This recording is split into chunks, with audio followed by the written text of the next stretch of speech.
航站内州。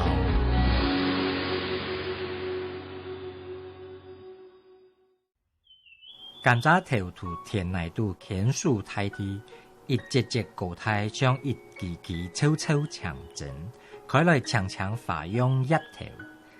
炸水煮糟，草多粉粉烈烈，也出火辣香味，係蒙度乾絲嘅甜。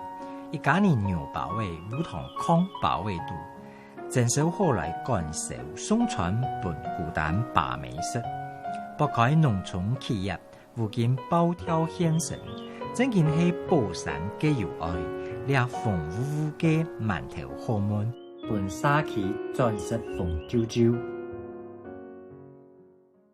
今天的話，我們就是已經早上把我們的就是餐點的部分準備好了。那我們裡面的餐點呢，都是用我們在地的寶山鄉的一個瓜果蔬菜來去做的這個午餐。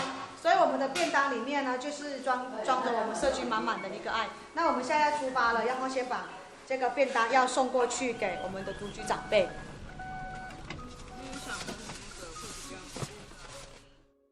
新竹县宝山乡临近新竹科学园区，是一个山城客家乡。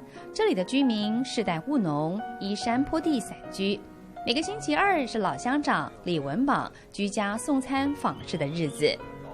宝山乡的面积是很大，但是人口很心善哦。像我们新城，因为在很早人家就有一个小聚落，这个小聚落形成很早。那在日据时代，它就有一个看医生的医生馆啊，哈，还有中药房啊，还有这个那个打棉被的，你知道吧？以前有人打棉被呢，是什么都有，修表的，修那个钟表的，啊，都有。宝山乡大大小小的县道加起来有400多公里。许多农民老了，年轻一辈不愿意接手家里农地，多外出工作。上了年纪的老父母亲，或相互扶持，或一人独居，待在老家。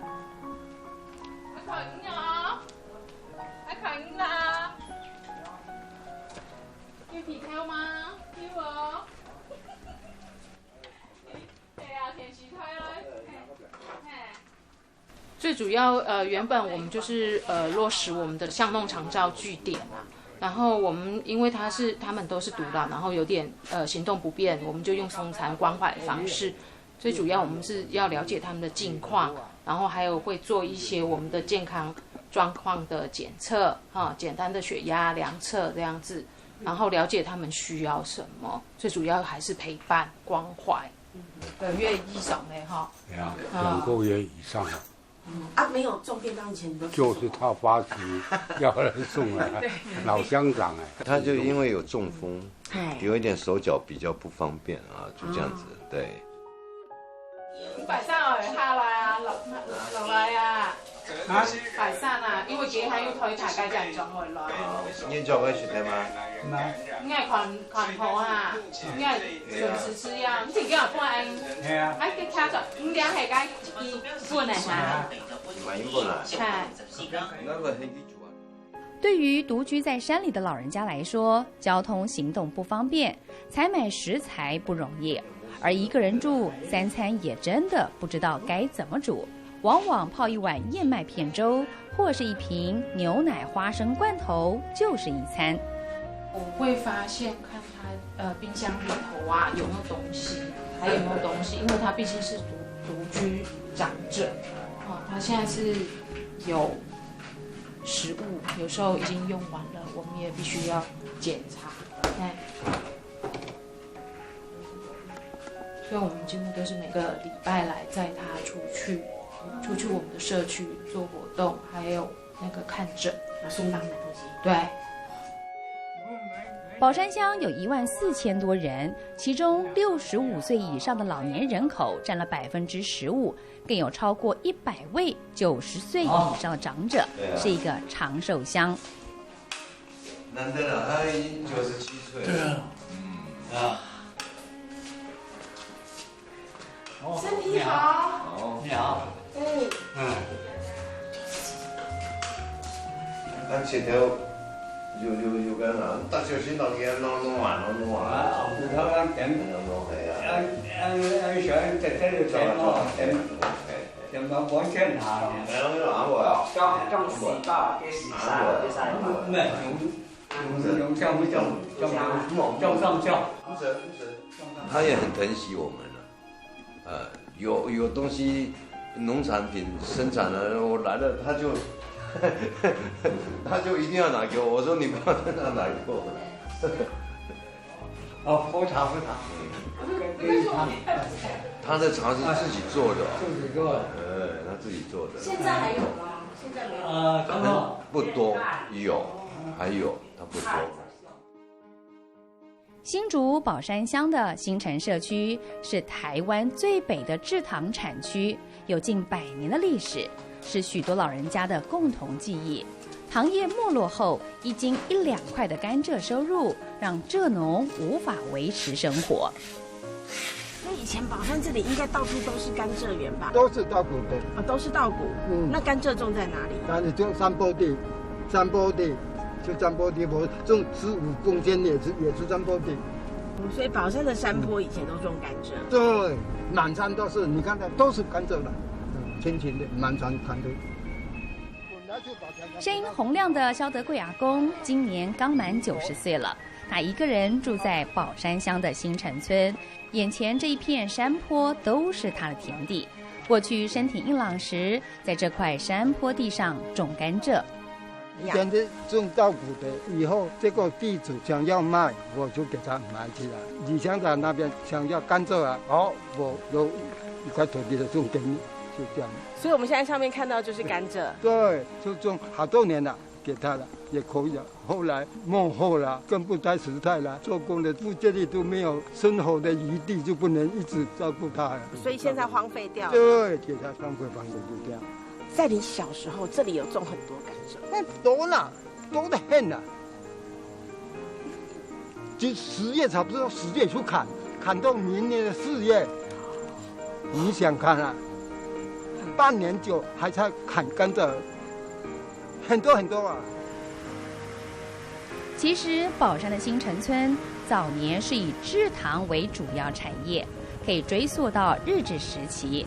为什么宝山这里会有私人的糖厂？因为冇本地去合作的了，除了新乡村才有，别的没有，就新乡村，因为它日本时代技术有糖厂啊，那寶山糖廠啊，加到然後新城糖廠，出咗啦，向下山上咗，加到個天做唔得降價，中多減價叫要勤啲好彩。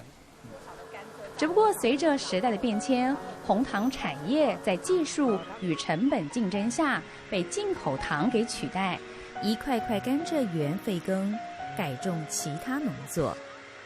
一方面工资的缺乏，二方面呢，它不合算。它如果一个工厂到了农历的这个冬至的时候开始做糖，那起初呢可以做到2-3个月的时间。那后来科学园区来了以后呢，因为这个甘蔗原料没有了，然后人力也缺乏了那它如果工厂一开工，那个1个礼拜就没有原料了。这个就是一节一节甘蔗。你们旧的甘蔗留下来。尾端，因为尾端比较不甜了嘛，对不对？一般就把它当成甘蔗苗。这个笋嘛，这个对，这2边笋这个笋呢就这样子放平的，放平的像这样，这个就要放直。为了找回记忆中新城味道，老乡长李文榜在自家的农地上复耕甘蔗园，展开宝山乡的甘蔗复兴运动。我们一直想说，过去这个煮糖的一些这个风味呢，非常值得怀念。糖煮起来呢，那快要成熟的时候，那糖的香味呢，风一吹呢，这个飘来飘，这个很香。所以我们去嘉义买了一些甘蔗苗回来。这个宝山已经绝迹，没有甘蔗苗了。做理事长常常要开会上课啊，就去听的那些委员讲师那些啊。后后来只有一句话我听得最懂的：一个社区没有一个产业来带动啊，社区不会发展。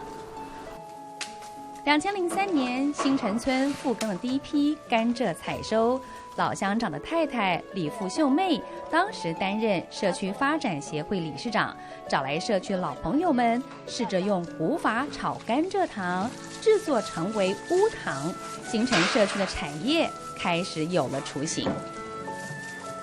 以前做甘蔗也都是这样子吗？没有，以前没有，以前糖就当着就这样弄。以前要是要弄石灰，是去脏的东西呀，石灰放进去，它是脏的就浮起来。一直到现在，每到冬天甘蔗采收的季节，社区的长辈在家里没事，不爱看电视，就会聚在一块儿做点农事闲聊。黑糖应该是我们属于做馒头啊，那是我们这些妈妈子孙啊，这些常常跟我们一起玩的伙伴啊。我一个朋友他就在讲，你黑糖做好你要做什么？我说我不知道。他说那我来教你做馒头好吗？我说好啊，就用手工做馒头嘛，就开始做馒头了。馒头做好了呢，那天刚好那个我们隔壁有一个社区的莲华山庄嘛，那些都是一些贵妇啊。我们做好馒头就大家一起吃啊！我说我们来吃馒头，他就说：“你做的馒头很好吃呢，可以卖，你知道吗？不然你们没吃完的卖给我。”李富秀妹心想，要做社区服务确实需要经费，不如就靠卖馒头来赚点经费吧。于是客庄山里的黑糖馒头正式开卖。我们的是在最北台湾里面，在生产糖的一个工作室哈。在这个糖里面，它最特别就是它从采收到清洗到整个制成都是完全没有添加的东西。然后我们在做的就是可以吃得到甘蔗原本身的一个味道。看着退休的父母拖着年迈的身体为社区奔走，原本在竹科工作的儿子李荣峰决定回家接手父母亲社区服务的工作。就为什么去做糖这件事情，就是因为现在这个种甘蔗这个行业没落了以后呢，然后我们社区想要去发展出一个不一样的一个社区在地的一个特色文化，所以说呢，我们才去慢慢去找回那种种甘蔗的一个元素这样。李荣峰改良以直火炒糖的制作方式，用117度的蒸汽把甘蔗汁的水分蒸发，制作出保留原始风味传统客家无糖。把水分蒸发的过程，它慢慢的会变成那个比较，刚刚您看到的会比较深的颜色。搅拌的过程，它每个变化的色泽都会变得比较不一样。它最后会呈现的是比较金黄色的颜色。但是呢，这很特别的是，它泡完水以后呢，它要变成那个甘蔗汁翠绿色的颜色。对。陪伴着李荣峰一起煮糖的是他的太太王玲凤。2009年，她为爱走天涯，从海南岛嫁过来，对台湾认识不深的她，原本以为夫家是经营糕饼业。没想到来到社区，接手了婆婆制作的黑糖馒头工作。那时候我不断的去抓那个水啦，抓那个酵母啦，还有老面团啦，还有抓那个糖的比例跟面粉。大部分的馒头的面粉就用中筋面粉，不会用到低筋面粉。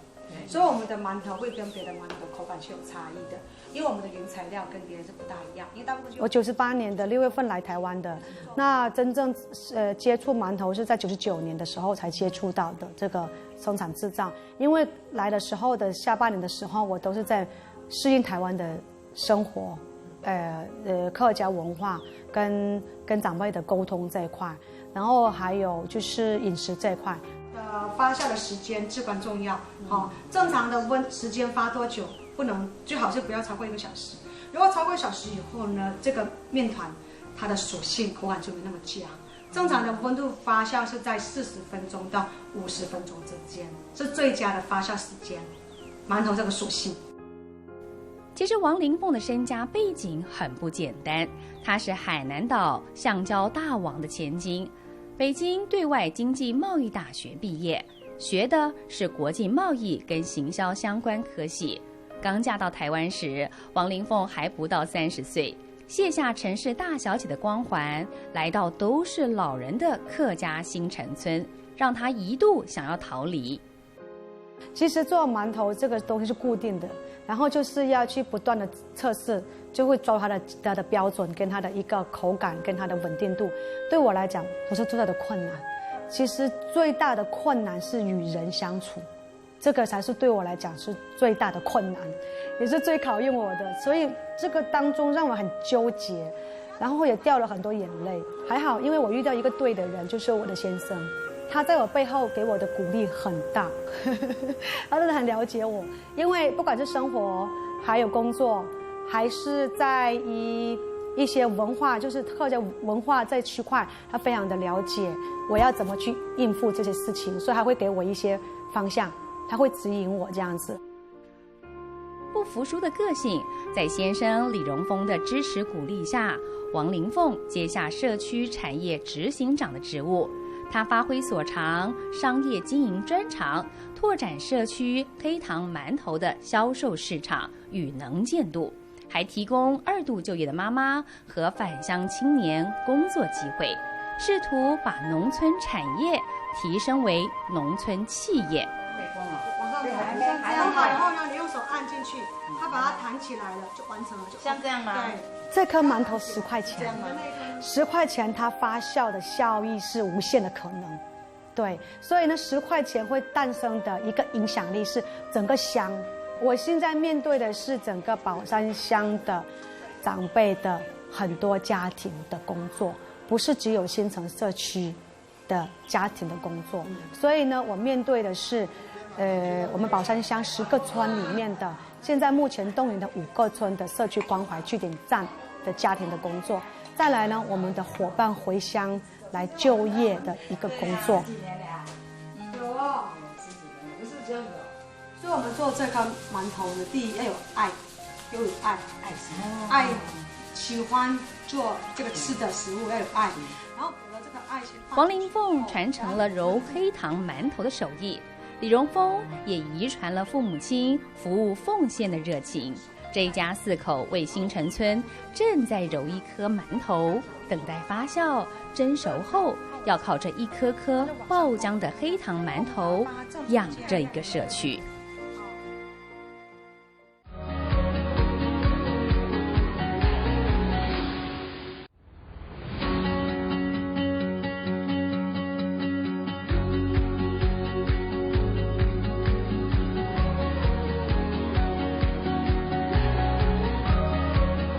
行转挨撞，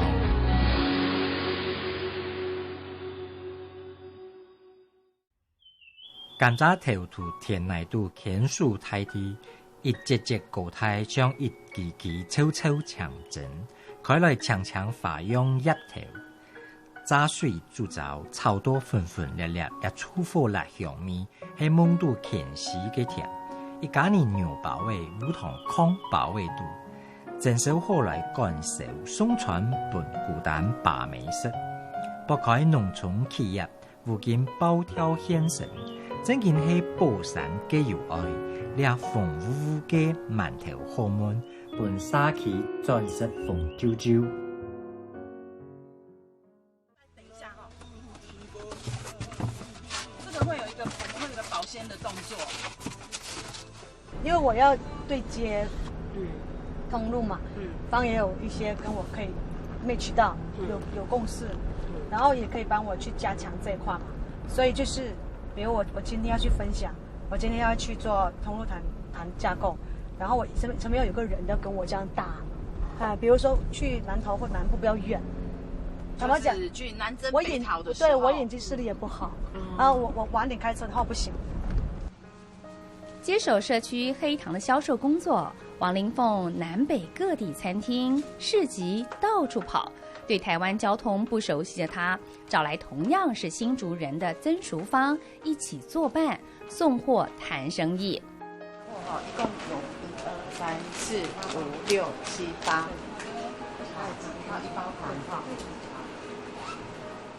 不同于社区餐饮的模式，王林凤与竹北的咖啡厅异业结盟，让传统黑糖更增添了文青风味。当初标榜餐资或者素食餐厅，就是希望我们用的东西是比较能够安心的，然后健康啊，友善环境的。那也希望能够比较多使用一些像新竹或者是台湾的在地的食材。那我们都会尽量挑选像这些的商品。那所以我觉得跟我们的理念其实还蛮合的啦。那我们当时要设计一款饮品是需要用到糖的。那本来有在有其他的想法，就是可能用就是原本的2砂，或者是有一些进口的黑糖。然后那刚好有一个朋友就是介绍就是宝山的新城枫糖黑糖，那我们就是有试过，觉得它的香气还蛮浓郁的，就是跟我们的咖啡然后搭上这样的一个结合是蛮适合的。这糖柠檬咖啡哈，好棒。浓郁吧，好特别哦。我完全颠覆到我对咖啡的想象哎，真的，我超级爱喝咖啡的。林凤这边它在产业方面它是比较活，它需要可能更需要很好的一些口才，很有条理的去跟人家游说，然后怎么去销售这个部分，它确实比我们在行然后我们像我的部分啊，他负责产业。然后我负责社福，我社福的工作是希望说，我们要去落实照顾在地的长者，我们要怎么去推动他们，让他们能够健康快乐的一个在地老化然后再去推动让他们来参与的过程。李爸李妈推居幕后，年轻一辈接手社区营运，媳妇儿王林凤负责对外的产品销售，儿子李荣峰承担起社区长者服务的部分。夫妻俩分工合作。上一代的人他们比较跟民众比较在接触的时候，他们可能就是大部分人推硬体。现在我们做的跟他们比较不一样，是要做这个硬体之前，我们需要思考的是说，我们要怎么去把这个硬体活化起来，这才是我们推动的一个方向跟目标。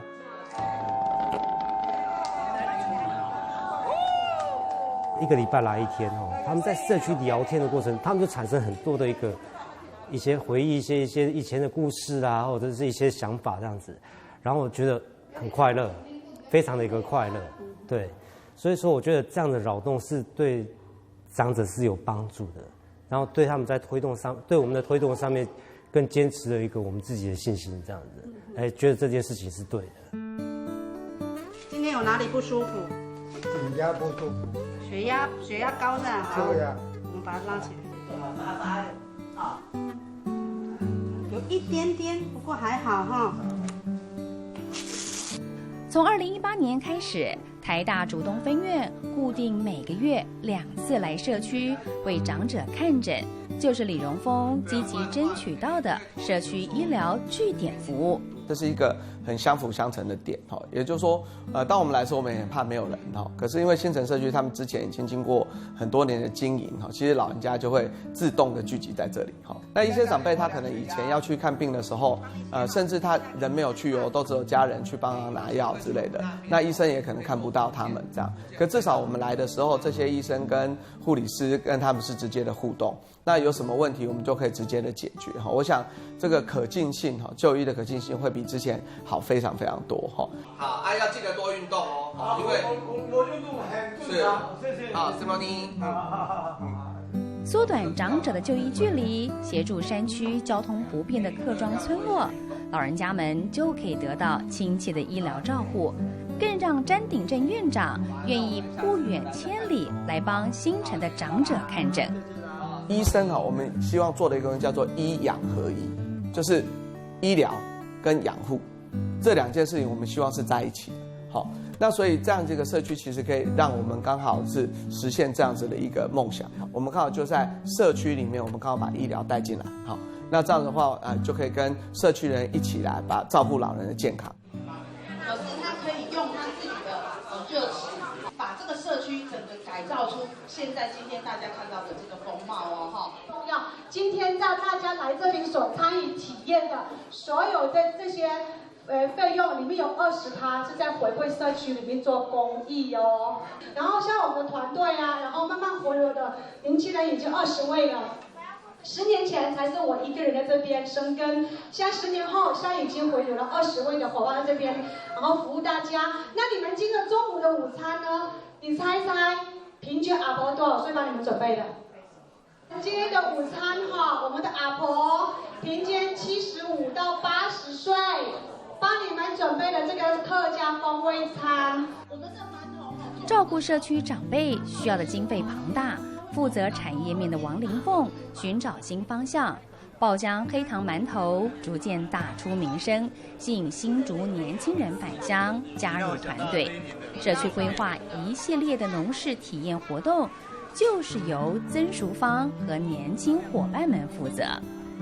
其实我们在这个社区里面做的，不单单是在外面工作上所没有办法得到的成就感，因为你在做的这个面向的事情。第一，除了工作以外，你还有服务面向是在做我们的社会公益。你不止同时间让自己学到很多技能，你还可以把你的技能应用在这片土地上。这边的老人家他很愿意教这边的年轻人哦，他跟他问说：“阿婆，你可不可以教我这个怎么弄？”他们都很热心说：“来，我教你，我教你。”那让我感觉到好像回到那个。以前三合院时期回到家的那个感觉，让我觉得，哇，浓浓的人情味。看年轻的话，它不会有糖，对，所以不要超太难切，要刚刚好。所以我们是用轮耕的方式，就前面休息，后面都耕种，然后后面休息，就前面耕种。对，小心脚。仔细解说甘蔗原生态的李洪勇就读政大台史所。因为对新竹制糖历史有兴趣，来到了新城，跟着长辈一边工作一边研究。为什么那么细呢？因为品种问题，我选的 ROC 16，就中华民国16号，因为它是最抗病虫害甘蔗。对，所以在自然情况下，就是不撒农药的情况下，这种不容易被虫咬的。拿起镰刀，戴上手套，光是走在松软的泥土上，对台北来的朋友就已经很不容易了。甘蔗开花了，然后18个月后它开花，那开完之后它就整个成熟了。对，机会难得，很少放甘蔗花。越泥布越好。有180。先到外面稍等一下，我们到插土去等一下。还蛮容易砍的。还好哦。这个超长哎。哦，好利落。大力一点就好了。哇，真的大力一点。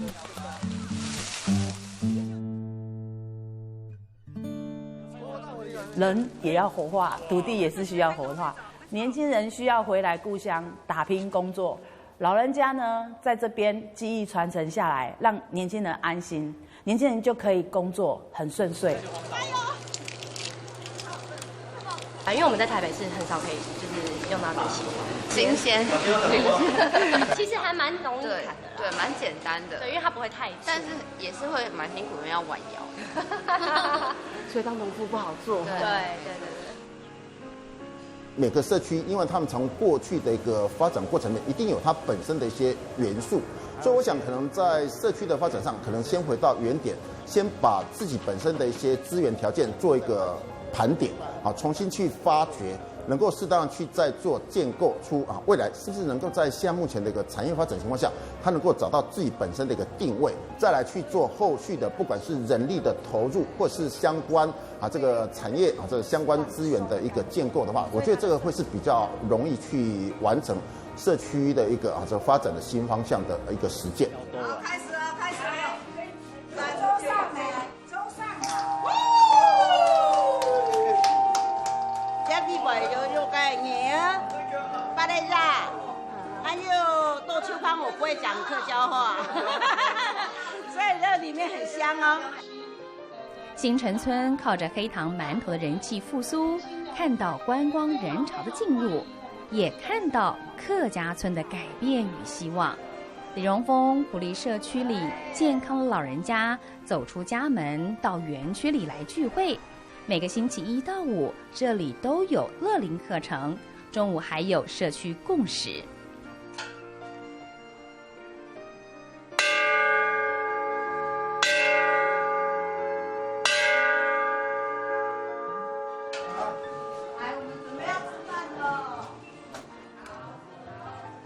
像我，如果今天我是照服员好了，我去关怀你，你可能跟我不认识，我们大概只能以工作方式去执行。但是透过我们的照服员，把长者带出去，过去关怀你，你原本就认识他了，那个温度更好了。对，长者的记忆的传承，我们的年轻的伙伴在接触这方面的时候，他可以去想象到说，比如说我们的甘蔗以前的一些怎么去呈现啊，可以透过跟长者跟年轻人的记忆，做出不一样的一个成果出来，这样子，所以达到这个轻盈共居的一个场域。在哪里？拿给他看，就可以。所以它自己会长出来吗？对对对，它自己长高，一直推高的，就很漂亮。很大。老了可以不用孤单寂寞，老了可以不用一个人在家对着电视吃饭，老了可以每天有朋友陪伴，这样的相互关怀的温度无可取代。太漂亮了，南沙嘛，每只还是虫呢。